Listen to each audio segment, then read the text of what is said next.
Good evening, ladies and gentlemen. Welcome to our first War of the Rohirrim episode of the year. We are coming back with some really, really big and cool news. Yesterday, hopefully yesterday, I'm not sure when this is going to go live, but yesterday, according to our time, um, Nerd of the Rings dropped the interview with Phillipa Boyens, who is the person behind the War of the Rohirrim animated movie that is coming out on 13th of December this year. In this video, Matt from Lord of the Rings talked with her, of course, about the Lord of the Rings movies because she was part of the famous trio with Fran Walsh and Peter Jackson that made those legendary six Absolutely. movies set in Middle Earth. But a lot of their conversation was, of course, about the upcoming movie. So tonight, here with me discussing um, these new interesting information are Nikki. Hello, and great to have you here. Hi, good to be here. Awesome. And of course, we have Hen. Hello, sir. Hi.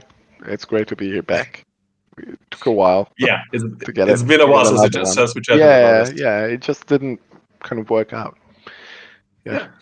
I mean, there wasn't too much to discuss, but Yeah, that too, yeah. now we do have something to discuss. So let's get right into it. Um, so the story starts, or the interview starts regarding the war they're hearing with Philippa saying how interested she was in this story, and especially how this decision that this is going to be an animated movie influenced her thoughts on which story she could cover or which story should be covered in this way.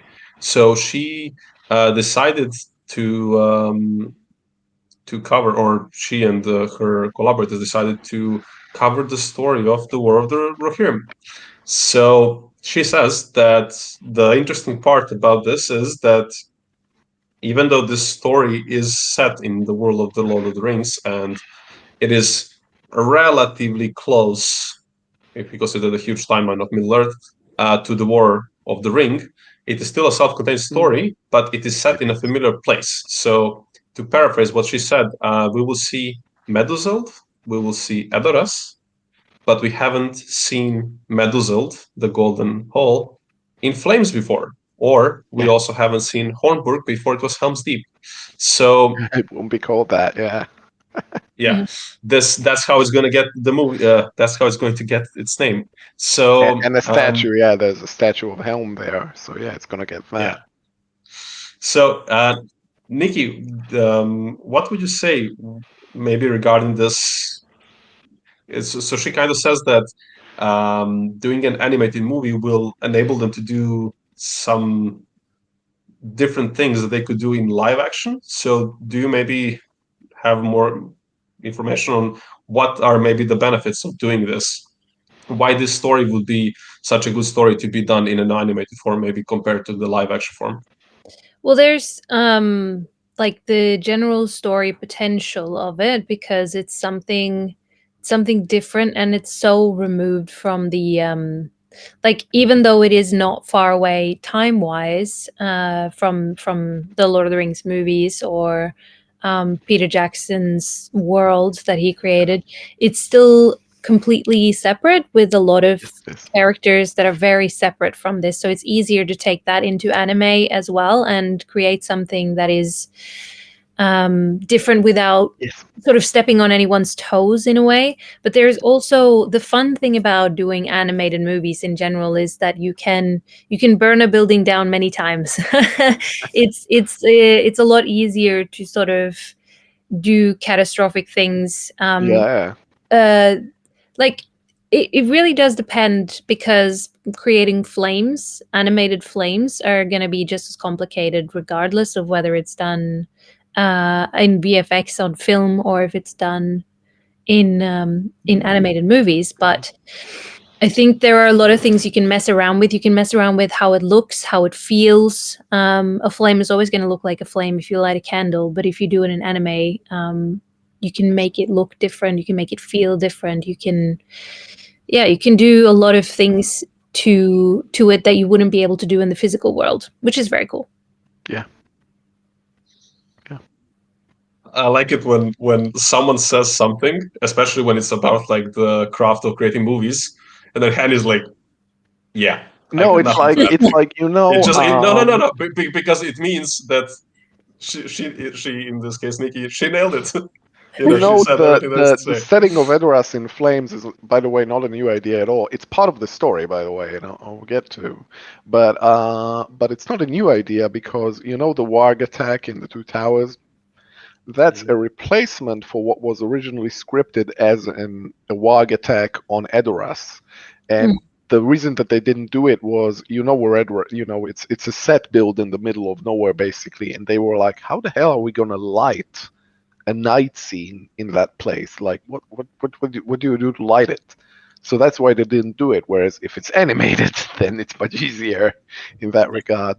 But yeah, when we got hold of this interview, we were watching it, and Harry was watching it, and he was saying, "Oh, she's talking about burning down Edoras like it's a good thing." And I'm like, "Yeah, that's the kind of story that this is. This is not a happy-go-lucky kind of story. This is the kind of story where Edoras burns down."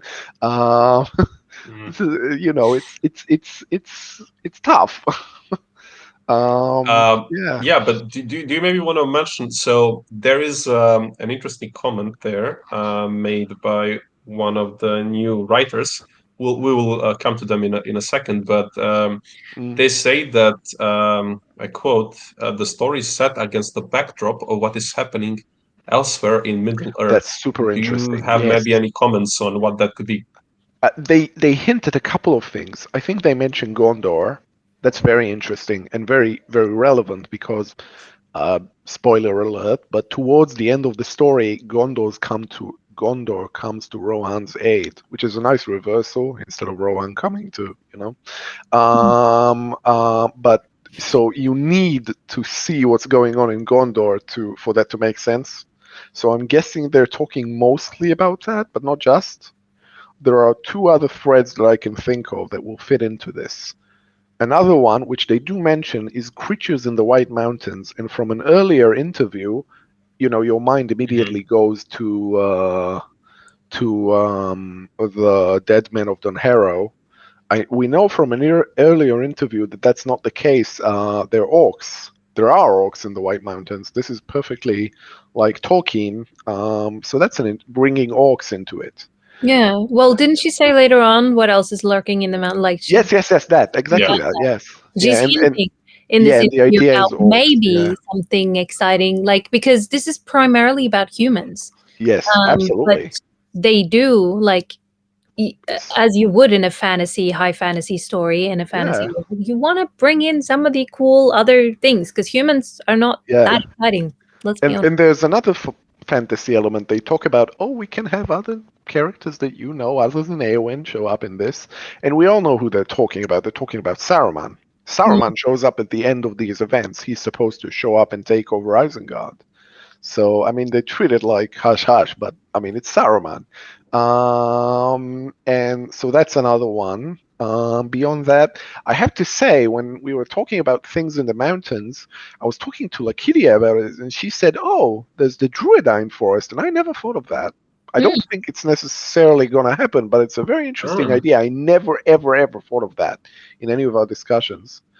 So that's a Actually, fourth that would be option. kind of cool. Yeah, that would be super cool. If they could find somehow a way to include them, that's not just a fan service. Which, the way it sounds so far, they're not going for fan service. They're going for cool Easter eggs, but within reason. But if they could find a way to actually include them, because that would be super cool. They do play a big role in the books, in the Rohan storyline. The moment where Rohan is going to the aid of Gondor, the people of the Druiden Forest help out. Yeah, that's a cool idea as hell. I agree. They help Rohirrim sneak basically through the forest, and that helps them avoid the northern army Sauron put there to block Rohirrim from coming to Gondor. So they actually play a very small but actually a very crucial role. So if we could maybe see them in some way, that would be interesting. Though That'd be I don't cool. see that you like. I think the part about the orcs is probably interesting because it's We interesting. know that's a thing. Yeah, And that's I think totally a we thing. might, yeah, but I think they, and it would be really cool if we see them like that. I think they might just end up being like this little horror I motif I where I they thought won't that play too. like a role in the story, but we might see some, maybe like when during this winter when Yes, that's the everybody's idea. Yeah, suffering and yeah. everybody and the Rohirrim are under siege in Hornburg and so on. Maybe people are trying to sneak into the mountains. Something happens to them, but it's like played as this mysterious horror event going on. I thought of that too. I thought, wow, this is the earliest we're talking about chronology. This is like a decade before Erebor falls. So they could play it like, oh, nobody, a little bit like the Rings of Power does, in that, oh, nobody's seen an orc for a long time. So they're kind of like these, Yeah, exactly. like vampires almost coming out of the, like nobody knows quite what they're dealing with. That'd be cool, actually. I'd like that. It will build a Yeah, nice kind of chronology. Because yeah, in an I think so unexpected too. journey, people don't treat orcs quite like that. They're like, oh, orcs, there are orcs. Whereas here, Yeah. maybe, oh, what is this? That'd be cool. I'd buy that. Mm.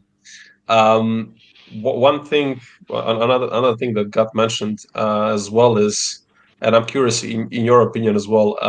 What so Helm is known as Helm Hammerhand. Yeah, that was cool. He I never he thought of he that. had he had a hammer, Yeah, so obviously there's a very clear reason why he would be why his nickname would involve the word hammer, but hammer hand. So again, is it the hand wielding the hammer, or is it because of the thing he does with his yeah. uh, The question they fist were, to someone at some point? So yeah, that's like, I what was first? What do you two think? Like, yeah, I it's never like the thought of chicken and that. the egg. Yeah, that's a really interesting question. Did he get the nickname because of what he does in the story, or did he have it before the story starts? Who knows? I mean, Yeah. but it's a cool Um, thing. It does show that these people, like, they think about these sorts of things as they're writing it, which is, a comforting notion, I suppose. always good to hear. Yeah, um, I never thought of that okay. ever. Yeah, I mean, I wasn't thinking about. It just kind of fits. But okay, Nikki, do you have a preference? Do you think maybe one was the first and the second came after, or Well, I mean, it's kind of a toss-up, I guess, the chicken or the egg it's question. But kind of a toss up, yeah, because it can go either way. But I feel like Hammerhand, because you don't get that name unless you've actually used your hand as a hammer in some way, Which he and does, mm, yeah. which he does. Uh, so I kind of feel like that's a name you get that doesn't leave. Like Yeah, mm, you absolutely. can kill people with a hammer, of course, or you can use a hammer and be known for that. But um, once you've killed someone using your bare hands, earning you the name of Hammerhand, Yeah. I feel like that's a name that doesn't really leave you. Yeah. Even if you yeah, go back to the hammer after, it's kind of I will say, I think Rohan is in war with the Dunlendings since like the time of Helm's grandfather or something, so he will have had a chance to, earn oh that yeah, nickname perhaps even before the yeah, story starts. But yeah. it's a cool idea either way. yeah. It's just cool I that they think think I'm. about that sort of stuff. I think I also had the same train of thoughts regarding that, like Uniki. So if I had to make a bet, I would also be like, okay, he did the thing that he did, and then because he was also wielding a hammer, okay, yeah, like why don't we just call him Helm Hammerhand from now on? Mm. That's cool. But that is a good thing that you said, Hen. Actually, because they do say that. So let's talk about Helm now. So they do say that when the story starts, he wasn't really a king for a long time. So he has Which been is a true. warrior, Yeah.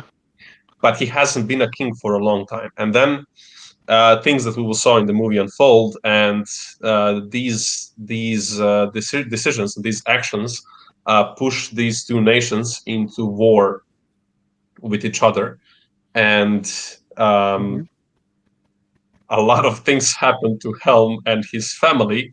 Oh yeah. He had several sons. He had a Two, daughter. yeah. Two We will sons and a daughter, yeah.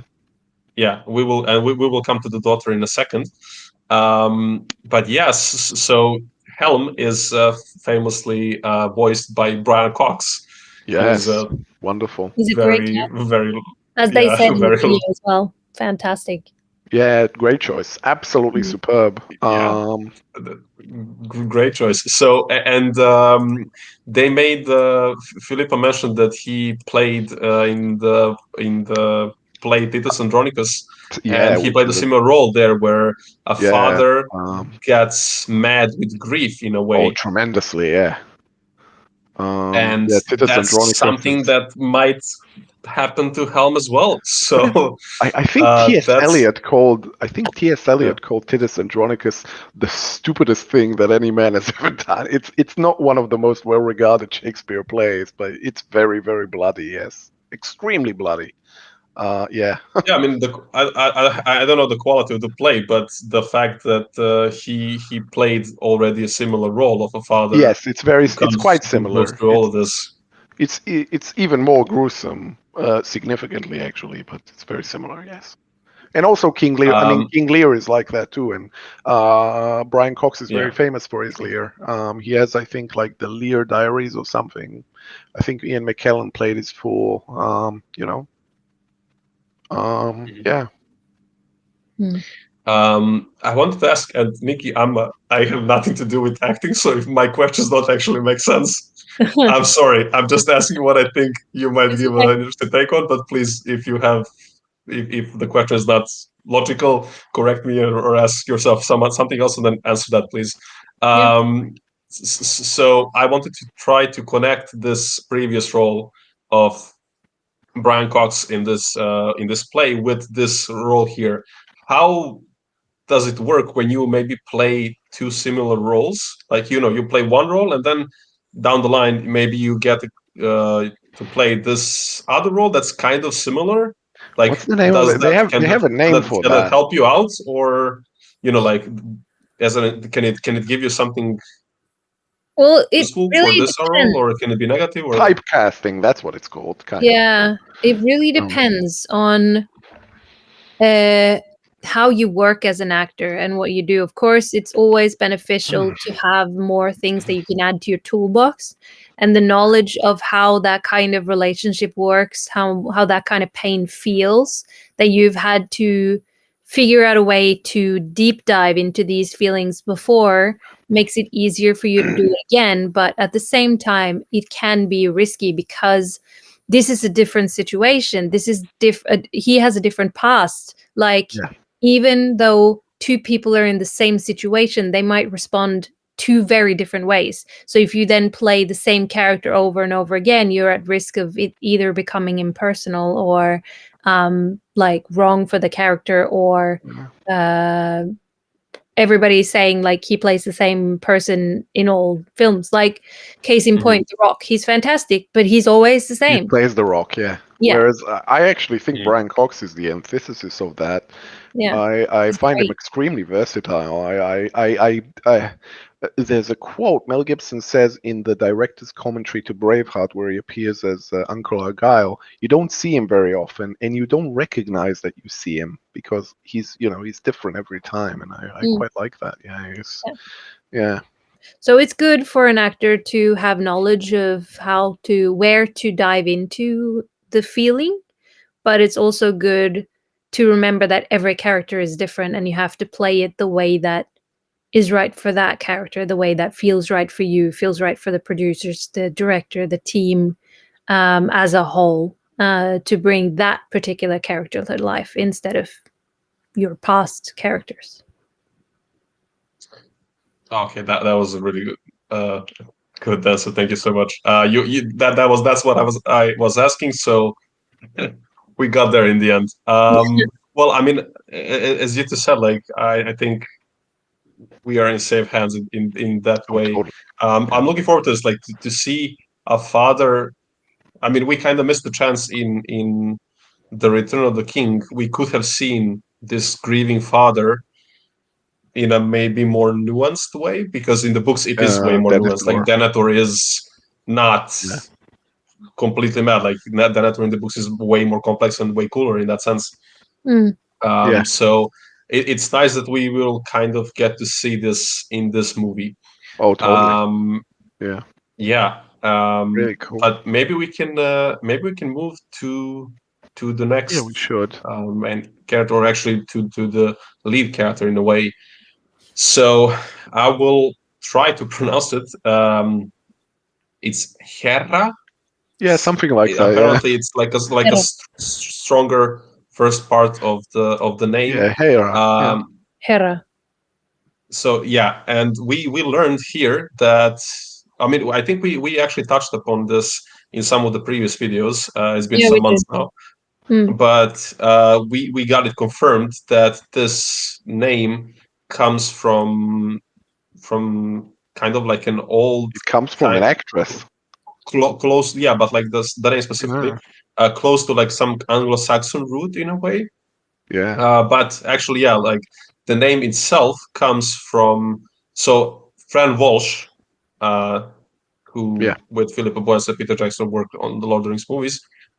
She is actually the one who named the character, because, of Yeah. course, they were following the scheme. You know, we have Helm, Hallet, Hammer, and they want to name the daughter because she was unnamed, with a name that starts with an H. And Fran Walsh mentioned or proposed the name Hera, and the name was inspired, or it comes like it's.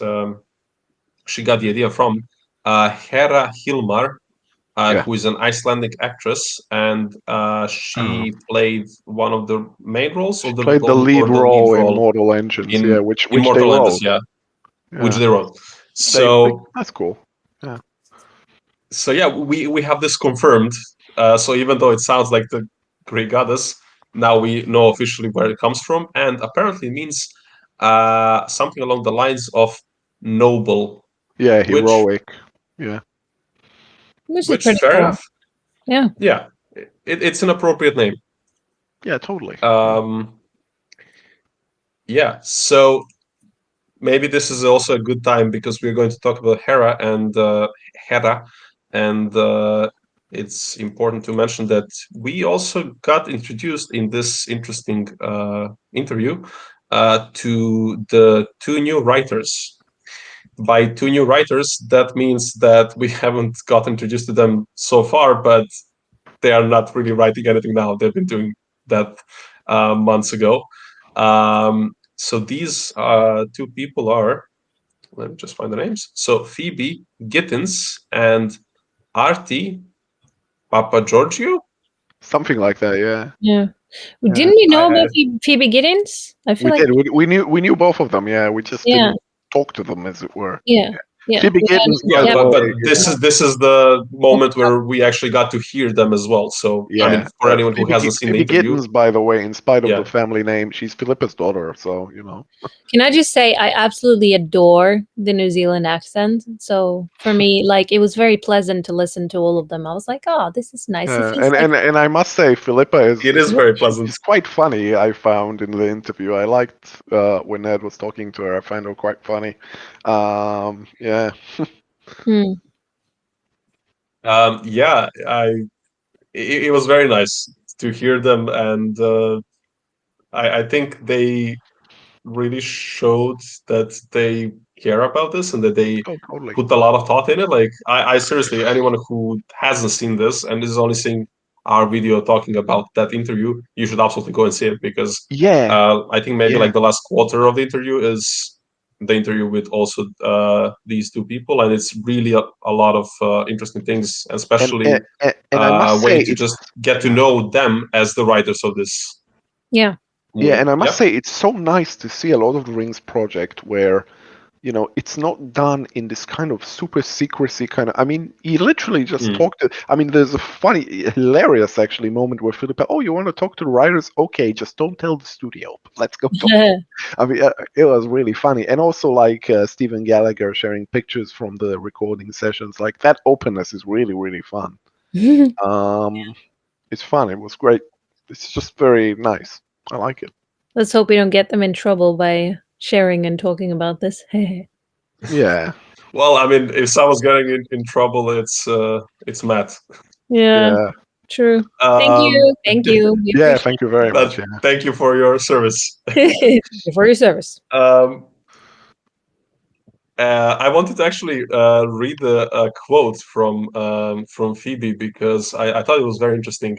Oh no, actually, sorry, it's from Philippa about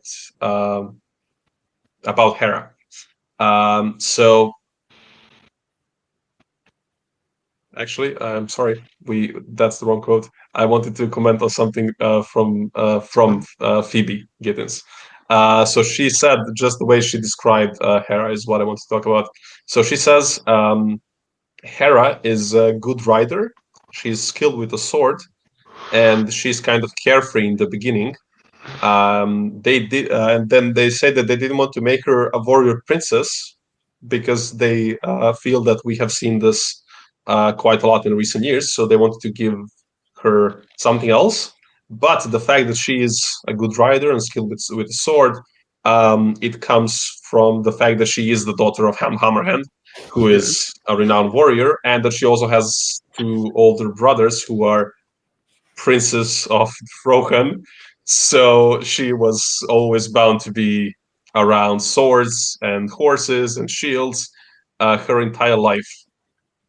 So the thing with Hera is that she is kind of like a blank slate in a way, Totally. and the way they're approaching creating this character is sounds on point so far. But Yeah. do you what do you two think? Like, is there are they on the right way, or how would you approach maybe Hmm. like creating this character? Because again, we just Ah, know that that Helm had an unnamed daughter, and that's it. but we do know, and this is very important. They're beefing up this role, but the inciting incident of the entire story is her wedding, so she is very important in that way. Mm, So it Mhm. makes sense Yeah, to beef that role up, I think. yeah. And it is hard though to create in that kind of world and that kind of environment to create someone who isn't gonna be portrayed as a warrior princess. But I don't feel like that's something they should be afraid of. It's just something that they shouldn't aspire to do, like try to do. She's naturally like sounds like she's gonna be like like kind of like Eowyn in a way, like And girly, feminine, but also just naturally good with things that would be natural to need to know when you're in that kind of environment, like a sword and riding a horse and all of that. she's especially pertinent because Eowyn is narrating the thing. Yeah. And Yeah. I think it sounds like they're gonna make her more human. Like a lot of warrior princesses, they can do no wrong. They're like yeah, of course, powerful obviously. magical creatures, but she's more it sounds like she's going to be more human, like she has the carefreeness and then she has to deal with all of the stuff and she has to carry a lot of weight from other people's choices. I'm assuming by that they meant like say her dad's choices, like Oh, tremendously. seeing your dad make all these horrible mistakes and do all these things where you're just like, oh my god, no, stop it. Yeah, Or absolutely. yeah, and then you have to carry Um, that and also sort of come to terms with it and forgive him and also figure out a way to help your people and help your family. God, can you And imagine? she's Terrible. gonna yeah, have to I do think that Yeah. quickly. I think there might even be a room for some maybe small comparison with the movie Strider because or Ah. Argon because Mm. he is doing his ranger thing, but Mm, this greater responsibilities again in the movie is something that he isn't really interested in, or he kind of has a fear or like a barrier towards it. yeah. I'm not saying that she will have this, but she is the third in line for the throne in a way, or she Yeah, isn't she actually doesn't because expect it's to like be yeah, anything she like doesn't that. expect exactly. and then these things happen. And maybe this is also a good moment to mention the fact that they also talk about Wolf, who is the prince of the Dunlendings, and the Yes. wedding that is talked about in the beginning of the movie, and all these events regarding these negotiations spur this whole story forward. Um, they made a parallel of Hera Oh and yeah, I Wolf, like that. Yeah, starting from, it was really I interesting. forgot So they about it. start at like a similar point where both of them being in these important positions as representatives of their two nations, they both have to deal with the choices made by their fathers and things that happen to their fathers, and but they both go in like different ways. You see, And that was really yeah, interesting that they wanted to make this like uh, dual character arc that just goes opposite ways, or uh, maybe not even opposite, but just like completely different a ways. poetic person would say that it's autobiographical about Phoebe taking on from Philippa, but let's not go there. Well, I mean, the story already existed, so Yeah, yeah, I'm joking. It's just just a bit of poetry. Um, yeah. No, I think she'll be a great character, and I like that they chose her as the lead I because it's don't so know that easy. they chose her at the lead. That's that quote, the way it's quoted with brackets, the lead character. That's Yeah. Horn's interjection. That's absolutely not mentioned in the interview at all. Mm. So we have to see. I don't know. Yeah, we'll have to see. But it is a cool choice to make, though, to choose her over, say, for instance, Helm or someone else who is more like more of a natural choice because it's easier, but also more Mhm. complex because the story is already told, so they can't really embellish on that, but they can with her because Yeah, there's we'll see. that much to be Yeah, told. I think it will be a Yeah, bit of I think. yeah. Do you? Yeah, just a quick one. I was going to say, I think it's actually a really good idea to use her as of all the, let's say, four main potential main characters, which or five. We'll come to the fifth one a bit later. But Helm or his two sons and Hera, of all four of them, she actually seems like the best choice to be the main character because she can be, in a way, the one that we can identify the most in a sense Yeah, because that's kind of my she point. is the blank slate and they can mold her in such a way that through her and the way she sees the world, we can see what's happening to everybody else, and Yeah, especially with uh, as you said, Nikki, with Helm, what can you do with him as the if he's the main character? Like it's more engaging if we see him from like the outside and we are just looking at him, what's happening to him. So from the angle of his daughter, for example, and we Yeah. are seeing her father's as she sees her father go from this mighty warrior as he goes down through this entire arc. I think it is actually a really good choice that we get to see it through her eyes. Mm. I I do think it will hope. be like that. Yeah, where we see the story through Hera's eyes, but the person whose choices actually drive the story is probably going to be Helm. Yeah. No. Yeah, for sure. Like, but she's gonna be the point of view that we're looking at. Yeah. I do hope also we'll get sort of like a little bit of an ensemble cast, like, Oh, totally. because it is interesting to get like to jump into another point of view and be like, oh, okay, so that's how he's thinking, and then go back That's a out very again. good point. I think we'll get to that, right, Strider, with Wolf? Yeah, I was gonna say. I think that's what's going to happen exactly with. I think basically Hera and Wolf will be in a way the two main characters. At least the way they explain it, we will see how they are presenting the movie. But it does seem that we will get to see these two sides and how they go, how they choose their Yeah, path they and then mentioned. go down the path. I think Mm, Phoebe said that she saw Wolf as quite a complex person, which I was very pleased to hear. Because yeah, if you that's think good. about it, Wolf is the first really major human antagonist in this whole series. Mm, All the other major antagonists, major ones, so not Grima, had been wizards or orcs. So that's really a new one. That's really cool. And so yeah, to have him be a Hagen or kind of like complex figure, uh, I think that would be pretty cool. Can't wait to I see think it. that's also very important because we, in the movies, actually, no six movies. Uh, who is the most complex villain? Like Yeah, Saruman, maybe, or like the kind of, not what's his really. name from Lake Town, Denethor like Mayor of, probably. like who? Denethor probably is the closest to a complex kind of villain. Yeah. But like none of them are really that complex because and Yeah, that is the yeah, story yeah, yeah. of the Lord of the Rings. Like it's this huge personification of evil in a way, but here it's actual people of Yes, flesh and I feel blood, like and it is going to be interesting to see this. ethereal beings, like beings like Sauron, or I'll say Sauron, say it pretty, and all of these creatures. It's kind of like when you make them villains, they don't really need an arch, they don't need a backstory, yes. they don't need anything because it's Can be like evil they want personified. power, they want this, they want that.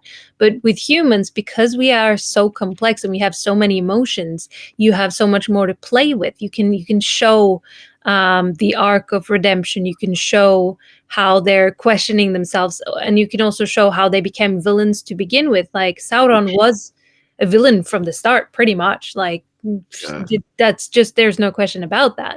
In this So case, especially, I think yes. yeah, Because when I read it on the page like years ago, I remember, this guy Wolf, he's really getting the short end of the. Like you read it, like, oh, poor guy, you know.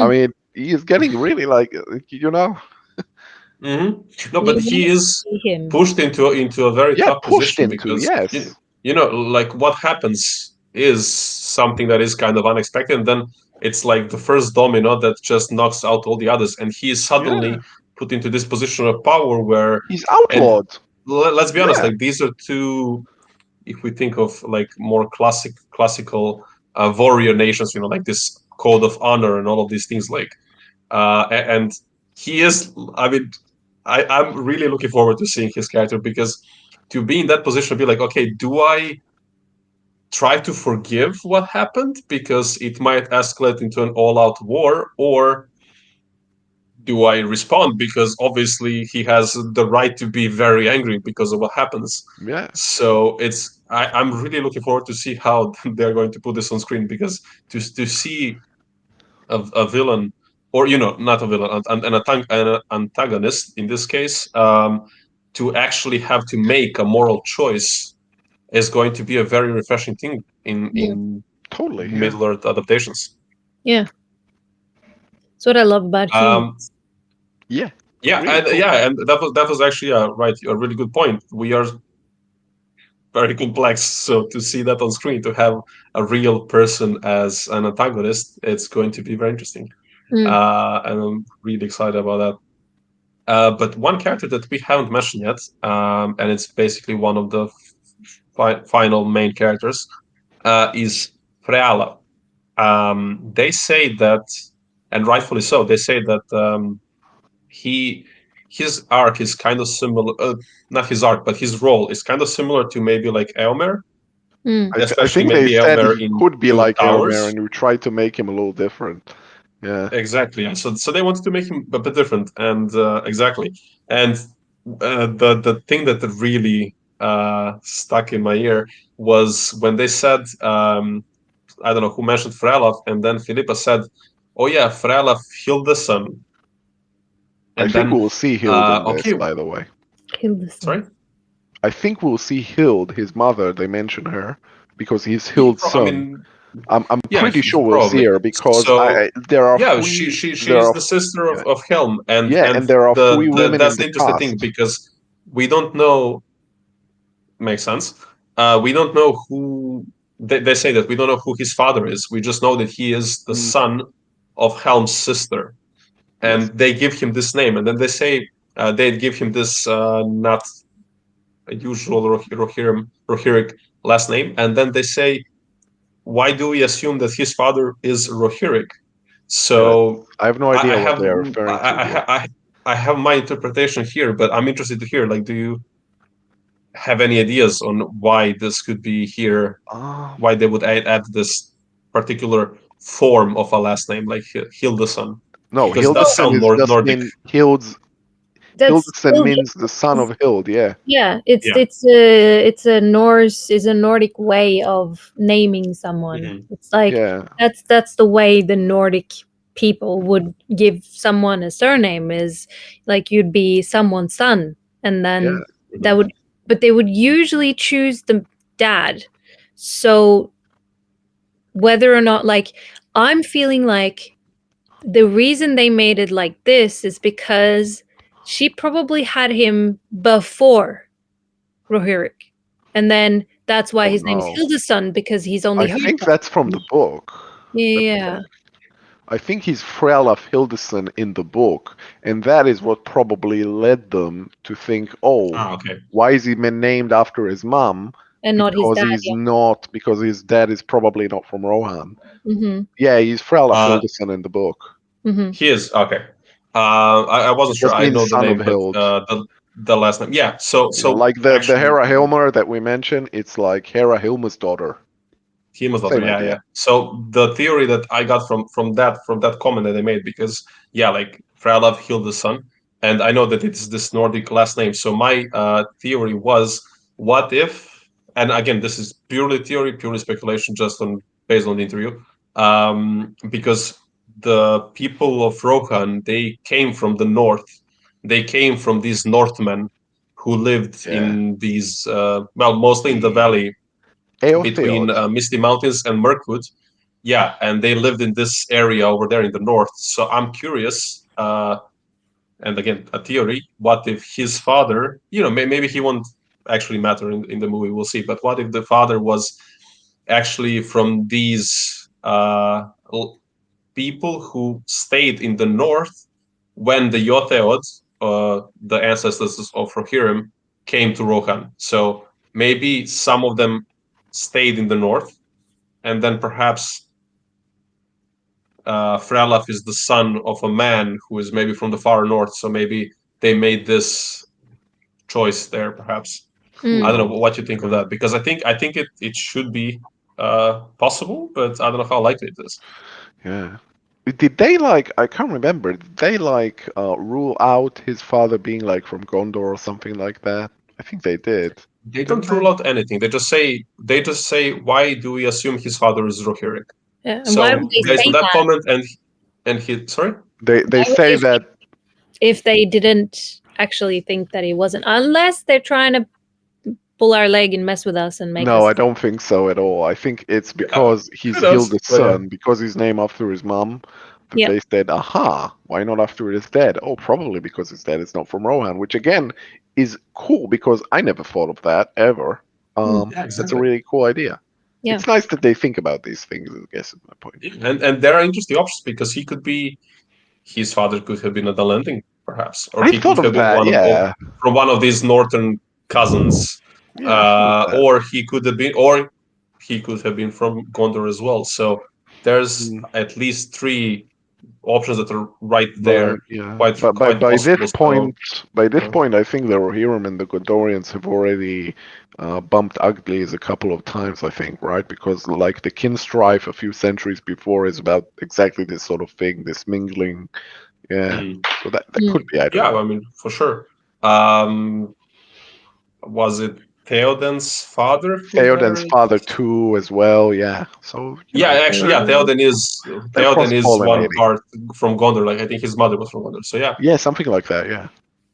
Mm. Um, okay. Well. Anyway, yeah. Just to wrap up Frolov, he seems to not be playing a major role. He's more there in the ending, apparently. But I don't I know. I mean, wonder if we as will it's see him maybe written, in the yes, beginning. I'm sure He we will. maybe has to like flee as the Rohirrim are pushed by the landing. Maybe he has to flee the country in some way, and then he comes back perhaps later. Yeah, the But idea is the way the story is set up. Helm and all the others they flee to Helm's Deep. Well, Hornburg, Suthburg. It's just at this time, and Freylaf flees to the place Dunharrow. yeah, yeah, right. Oh, yeah, So right. yeah, That's where it goes. yeah, True. he's kind of Dane in a way. Yeah. Um, okay. I think we have just a couple more things to go before we wrap up. So I don't know if we can get much out of this, but there's a few comments regarding the director. Hopefully, I will pronounce this properly. Kenny Kamiyama. Mhm. Um, so they said that. Oh, by the way, I think we haven't mentioned. So Phoebe Gittins and Artie Papageorgiou were originally doing just some background dialogue for the movie, and Yes. then later on they transitioned into actually Yes, the because the main script writer's was room. originally by, I'll tell you, there was a script by, um, where is it? By Jeffrey Addis and Will Matthews. And Mm. I think Phillipa at Annecy said, oh, they were good writers, but they didn't kind of like get Middle Earth in a way. Mm. And that's when Phoebe and Artie were brought in to write a script based on the Jeffrey and Will script, but different. Mhm. This Yeah. is very normal in the filmmaking world. Yeah, it Like, happens. Yeah, happens a lot. Yeah, it happens. Yeah. it happens. But so the interesting comment that they made was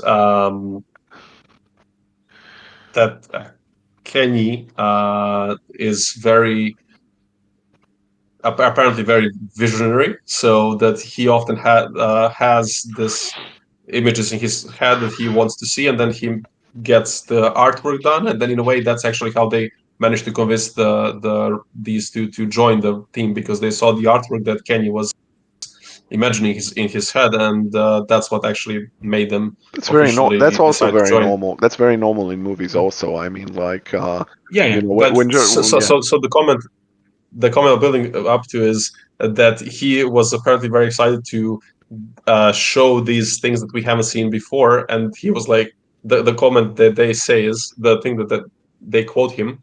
Um, a question he would ask is, "How do you siege a large fortress?" Well, you're about to see. yeah. And I'm not sure that what he they're has this referring to. very I'm not sure. yeah. I'm not sure if that's I about wonder what, Edoras or about the Soothborg. You know what I'm saying? Because or both. yeah, they besiege both in a way, except one succeeds, the other not so much. But I don't know. We'll have to wait and see. Sounds cool anyway. Yeah. Yeah. But I think it would be interesting to see maybe like some uh, proper medieval siege of a castle, and if perhaps Mr. Kamiyama really wants to put something like that on screen, because we do see siege, we do see several situations like that in the movies, but Mm.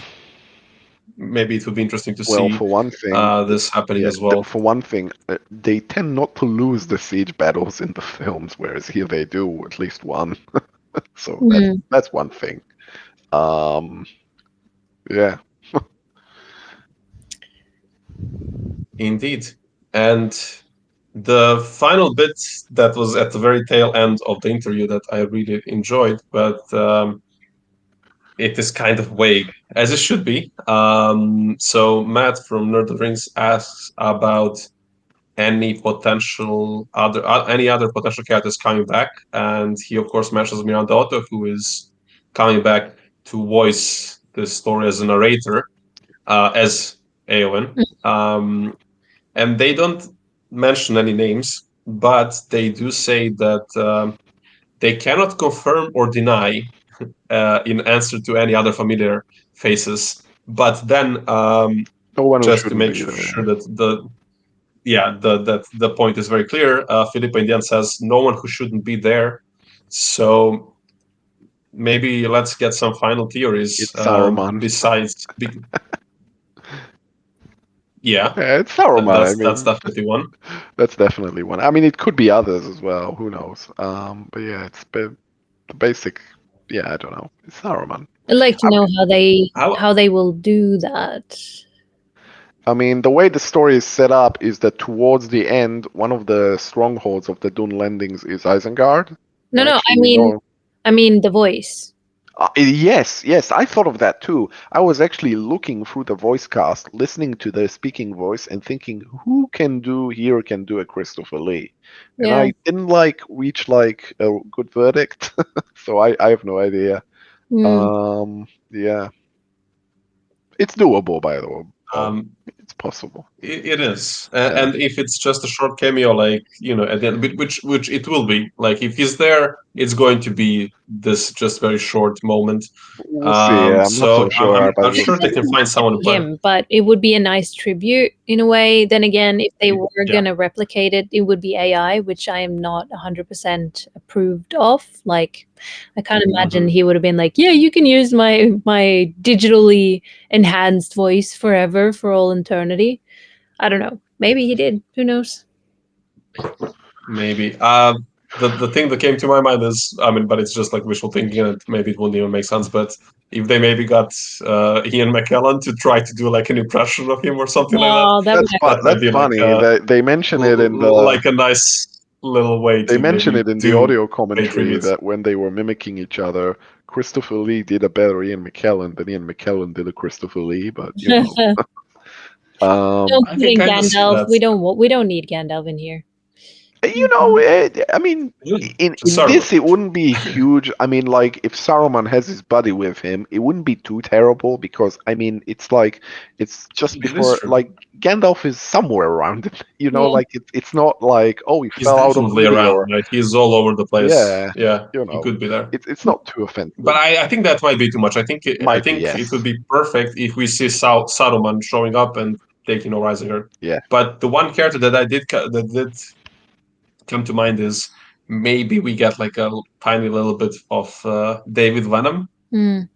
Oh, as Faramir, that's an perhaps in interesting this point, framing which is who part is of the story. that's very true. Is Eowyn narrating the story to As somebody Eowyn, specific? yeah. No, she is narrating it as Eowyn. This we know, but is she narrating it to somebody, or Yeah. is it just her sort of Yeah, talking? Yeah, because that would be kind of my sweet, idea, though. Maybe she's telling the story to her the kid. thought was to her Maybe she's to her telling the children. Yeah, story exactly. to the kids in the caves of Elm's Deep, trying to calm. I mean, it's not a very calming story, so maybe Ooh, not. But Yeah. maybe she's telling it to Eowyn on the ride to Minas that is a Tirith good idea. as a way to gather courage or something. It could be a million different things. But Mm. I think it's probably Yeah, they like could also frame it like that. There's actually several ways. I just went right away kids. Everybody to goes that to being that. Yeah. their children. Yeah. But actually, yeah, those are two really good ideas. Like in either in the caves To or perhaps Aragorn, even to like Mary, to like as they are it could be to right to Aragorn. minister it. It could be 1,000 different things. You could be telling it to one of the hobbits. Like, she could Yeah, have to been. Mary. Yeah. Like gathering courage on the way to Minas Tirith. That would be cool. Yeah. We don't know. Yeah. We don't know. Mm. It They could do be say enough. that there are some very fun Easter eggs. Mm. So Yeah, there could be I think very maybe we many. even get to see the glittering caves Yeah, totally. I think that would be really because cool. they are right there. So I I think think we might I think see an them as Easter well. egg would probably be, as I said, it's not an Easter egg exactly, but like I said, Gondor, because it's relevant. Gondor comes to help, so you got to show what's going on in Gondor. Mm. So that could count as a kind of Easter egg. Oh, look, Minas Tirith again. That would be a cool. I mean, if you show if they release a trailer, and you can imagine it ending on a shot of Minas Tirith animated, of course. I mean, people would it would blow up. You know, that's an Easter egg. It would be a great It way would to be a get the great attention way. of the people. But And it's yeah, relevant. It's not like um, who knows? Who knows? Yeah. yeah, okay. Well, I think we covered all the, or at least most of the really big points. Yeah. So At I least the think ones that are this relevant was to a good one. Rohirrim. Or Yes, they Yeah, talk at about least other yeah. stuff. Yeah, but yeah, Half of the video is basically about the Lord of the live Rings action and movies. the So yeah, there's a lot of really cool stuff there. So super cool. I'm Yeah. looking forward to maybe rewatching the video without Oh, trying to make absolutely. notes about it two yeah. times in a row. And you But guys yeah, will Oh, go and check it out as well. If you there, haven't, there, if you there came to is. this video Yeah, first, you should go and check 1000%. out his one as well. there is one last, I think, It's really good. relevant point that they make. He asks Phoebe about it and Oh like yeah, right. plugging into the world of Middle Earth, and she says, "Oh, it's easy because it's a lot of the same crew." That was quite cool. Yeah, that was nice. Film series always do that. You look at like The Force Awakens trying to rope like what's his name, Ben Burden and things. Film series always try to gather the original crew as Yeah, much as possible. get the old crew back. Yeah, and that's very much the case here. I was laughing hysterically when I realized that that Stephen Gallagher, who did some of the songs in The Hobbit and Lord of the Rings, is recording the score with practically the same musicians in a church that Peter Jackson owns. And I was like, this is just ridiculous. What the It's hell is great. going I love on? it. It's like they're band camping. Like they're coming back to hang Yeah, out it's again. it's It's like a awesome. family thing, yeah. And Yeah, like one of the actresses is Andy Serkis's wife, and like it's it's I love it. That's yeah, this is what I love about yeah, I filmmaking. think it's cool, right? Yeah, And it's so nice that it's been 20 years and these people are a still film. Yeah, collaborating together. They're just yeah, still open and eager to actually work with each other. And it is really yeah. It's it's really just cool. really nice. And for And everybody who is a fan of those it's movies to just hear that, the it's reason just why perfect. film series do that is that they think, well, if we get a lot of the original crew, we can sort of bottle up the same kind of sensibility, which is a sound way of thinking. I think Mm. that's certainly, there's nothing wrong with that. So I mean, that's really cool. I think Yeah. that's really cool. Yeah. I mean, so far, I think we heard a lot of great news about the movies, so it's Yeah, great. And it's nice to be back in this particular series dedicated to this movie because I think we're all really excited about it. But yeah, so I think we can wrap up for tonight. Hem, thank you very much oh yeah, for being I with was us waiting as for usual. this eagerly. Yeah, thank you. Yeah, we were all very excited about this one. Nikki, thank you so much for managing your busy schedule and As always. for being Yeah, with us. As always, we always make these videos in a in a very dynamic kind ungodly of way. times. But Yeah, once we get there, it's usually smooth sailing and a lot of fun. Yeah. So yeah, thank you very much, Thank you. and thank you to everybody who tuned in. Again, as you said, please go watch that interview at totally. the Nerd of the Rings channel. It's really cool. And I mean, it's Nerd of the Rings, so what's not to like? So thank you very much for that. Um, Keep an eye out on other videos coming from the Yeah, Fellowship of Fans. We are doing a lot of cool new stuff. yeah, and we can only Some very imagine cool there would videos, be more Rohirrim stuff soon enough as well. and there will be definitely more War of the Rohirrim stuff in the following months, but also some non-Tolkien stuff, but still very Hmm. much fantasy. And also something very interesting regarding Tolkien and the depths of his lore is coming soon. So turn the notifications on. You know, you know the drill. Please like the video because it helps out the algorithm and all of that. So please do that. We appreciate it. And thank you very much. And see you on the next one. Bye bye. Bye bye. Bye.